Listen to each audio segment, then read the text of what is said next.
The FCO minister was asked during the session if he believed Iran now had the full capability for creating nuclear weapons. We think that they've got a long way to go yet before they get the enrichment process right, and that means that there's time for them yet to engage with the international community and not go down that path to accumulating sufficient highly enriched uranium to have enough to create an atomic bomb of some sort or another. What their intentions are, again, their declared intentions are for a civil nuclear program, and we don't have a problem with that.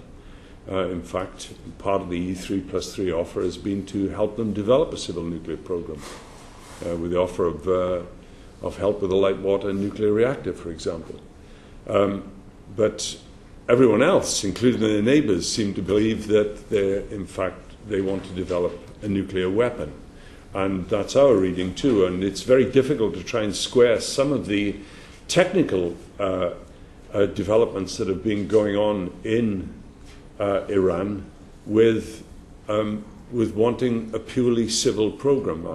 I think it was Javier Solana who last week said that that developing or enriching uranium to the degree that they seem to be pressing for is like trying to manufacture petrol before you've taken your driving test or even bought a car. The minister was pressed again on Iran's ability to deliver a nuclear weapon. We think they probably have a rocket system that's capable of delivering powerful weapons quite long distances, and we've got some idea about how they've acquired them. And we know that they've got the wherewithal, at least in intent, and it's part of their science base, at least an engineering base, to build a nuclear bomb.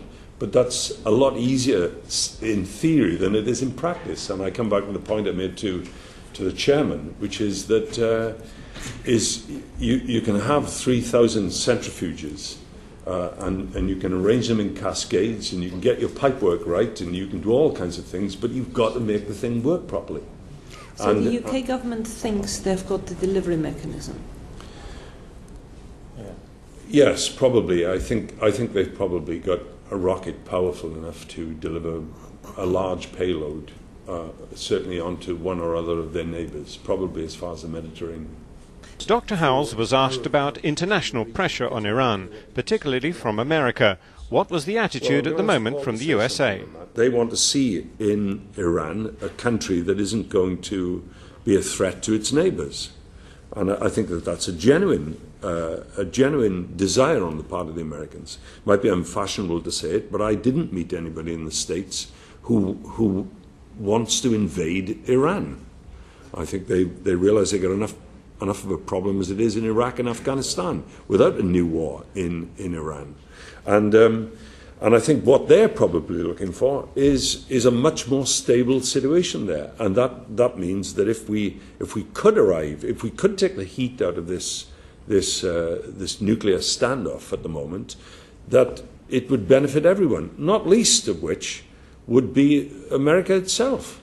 I mean, if the Iranians could get oil and gas investment into their oil and gas industries, and some decent new tankers and so on, I'm sure that would have an effect on the price of oil worldwide. So I don't think the Americans are any less desirous than we are to see a much more stable situation in Iran. Thanks, Chairman. Minister, while we were, just to follow up a point actually that John